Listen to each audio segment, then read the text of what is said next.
Hello everyone, I'm Francesca. Welcome back to my YouTube channel. Today I have a really delicious recipe for you guys for vegan teriyaki meatballs that are served with cauliflower rice and cucumbers.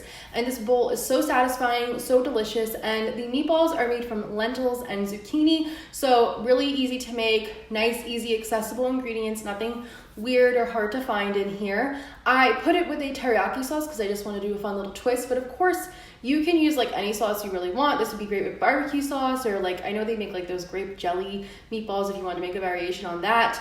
I used store-bought teriyaki sauce, just got mine from good old Trader Joe's, but if you want to make your own, there's a lot of recipes online. It's actually not all that hard to make, and always be sure to check your ingredients on the label and make sure that the teriyaki sauce is vegan friendly. As always, the full ingredients are written out down below, and there is a link to my blog in the description box. So with all that being said, let's get into the recipe. We're starting this off by shredding one large zucchini. I just did this simply in the food processor, or you can use a box grater to do this. And then we're gonna put that zucchini into a nice big bowl lined with a paper towel or a dishcloth. And we're gonna squeeze out all the liquid from the zucchini because otherwise it'll make our meatballs really soggy and really wet, and we don't want that. So squeeze all that out. You can save it, add it to a smoothie or something later on.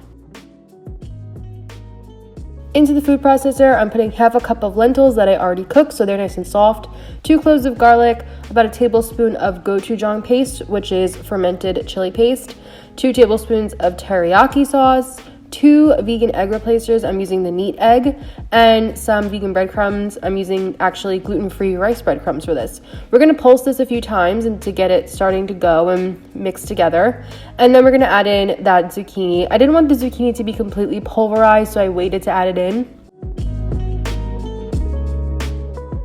And then I'm adding additional breadcrumbs, and we're just gonna give this another zip around. This is really easy to do with the food processor. If you have to do it by hand, you may want to use like a potato masher or the back of your fork or something like that. So I emptied the mixture out into a nice big bowl. Here it is, and it's pretty good, but it's still a little bit wet, so we're just going to fold in some extra breadcrumbs. This is going to be where you get to kind of play around and add in as much as you need. You may need more, you may need less than I added in. It all just depends. Once I'm able to form it into a ball and hold its shape, then I know that it's good and we can move forward with making our meatballs. So I'm just going to scoop about 2 tablespoons and roll it in a ball in my hands. Very simple. Place it on a baking sheet, line with parchment paper, and you're just going to repeat this until you use all of the meatball mixture up. Then I'm going to give it a nice spray of, actually this is coconut oil, but you can use any sort of spray oil.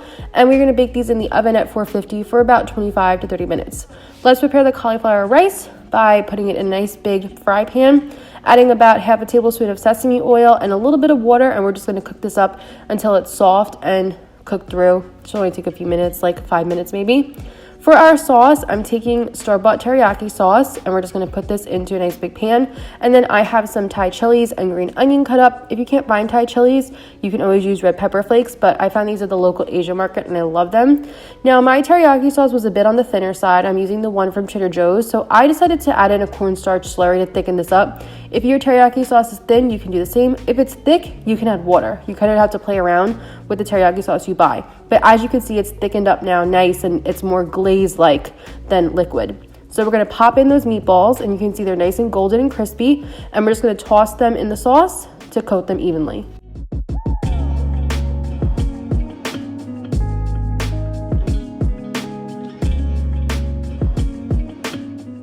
And these are them. They look so beautiful. I love how they look, and they're shiny and delicious and amazing. So let's make our bowl. Very simple. We're going to scoop in that cauliflower rice right in there.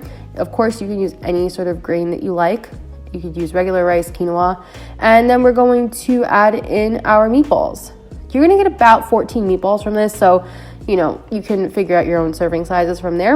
And then I had some cucumber ribbons. Added those in because they look so pretty and I just love them. They're like so fancy and elegant.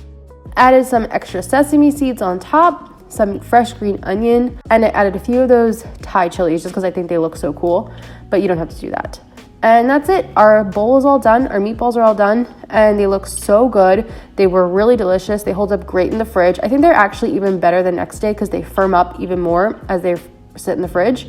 So yeah, you guys will really, really like them. They're really delicious, and this was such a fun bowl and something fun and different to eat. And the inside texture on these is amazing. I'm going to show you guys in 1 second, but It's really, really good. I'm so impressed with them.